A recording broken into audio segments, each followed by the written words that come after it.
نہ تھا، ہم نے انسان کو ملے جلے نطفے سے پیدا کیا تاکہ اسے آزمائیں، تو ہم نے اس کو سنتا دیکھتا بنایا، یقیناً ہم ہی نے اسے رستہ بھی دکھا دیا۔ اب خواہ شکر گزار ہو خواہ ناشکرا، بے شک ہم نے کافروں کے لیے زنجیریں اور طوق اور دہکتی آگ تیار کر رکھی ہے۔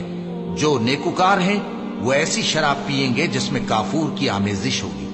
یہ ایک چشمہ ہے جس میں سے اللہ کے بندے پیئیں گے اور اس میں سے چھوٹی چھوٹی نہریں نکال لیں گے۔ یہ لوگ نظریں پوری کرتے ہیں اور اس دن سے جس کی سختی پھیل رہی ہوگی خوف رکھتے ہیں، اور باوجود ہے کہ ان کو خود کھانے کی چاہت ہوتی ہے مگر فقیروں اور یتیموں اور قیدیوں کو کھلاتے ہیں، اور کہتے ہیں کہ ہم تم کو محض اللہ کی خوشنودی کے لیے کھلاتے ہیں، نہ تم سے بدلہ چاہتے ہیں اور نہ شکر گزاری۔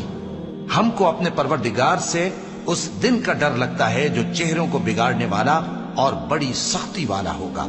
چنانچہ اللہ ان کو اس دن کی سختی سے بچا لے گا اور تازگی اور خوشی عنایت فرمائے گا، اور ان کے صبر کے بدلے ان کو بہشت اور ریشمی لباس عطا کرے گا۔ اس میں وہ تختوں پر تکیے لگائے بیٹھے ہوں گے، وہاں نہ دھوپ کی حدت دیکھیں گے نہ سردی کی شدت، ان پر درختوں کے سائے قریب ہوں گے اور میووں کے گچھے جھکے ہوئے لٹک رہے ہوں گے، اور خدام چاندی کے برتن لیے ہوئے ان کے ارد گرد پھریں گے، اور شیشے کے نہایت شفاف پیالے، اور شیشے بھی چاندی کے جو ٹھیک اندازے کے مطابق بنائے گئے ہیں، اور وہاں ان کو ایسی شراب بھی پلائی جائے گی جس میں ادرک کی آمیزش ہوگی۔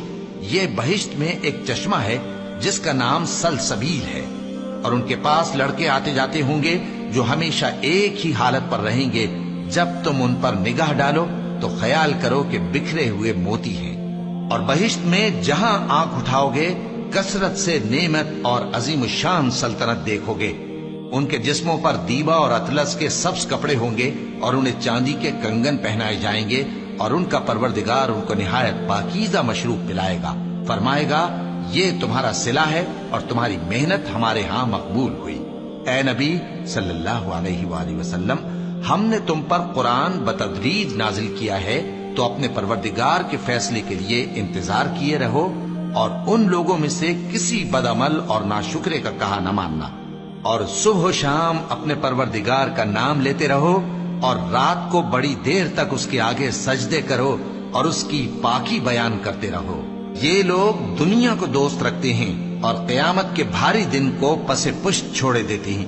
ہم نے ان کو پیدا کیا اور ان کے جوڑ جوڑ کو مضبوط بنایا، اور اگر ہم چاہیں تو ان کے بدلے انہی کی طرح اور لوگ لے آئیں۔ یہ قرآن تو نصیحت ہے، جو چاہے اپنے پروردگار کی طرف پہنچنے کا راستہ اختیار کر لے، اور تم کچھ بھی نہیں چاہ سکتے مگر جو اللہ کو منظور ہو۔ بے شک اللہ جاننے والا ہے، حکمت والا ہے۔ وہ جس کو چاہتا ہے اپنی رحمت میں داخل کر لیتا ہے، اور ظالموں کے لیے اس نے دکھ دینے والا عذاب تیار کر رکھا۔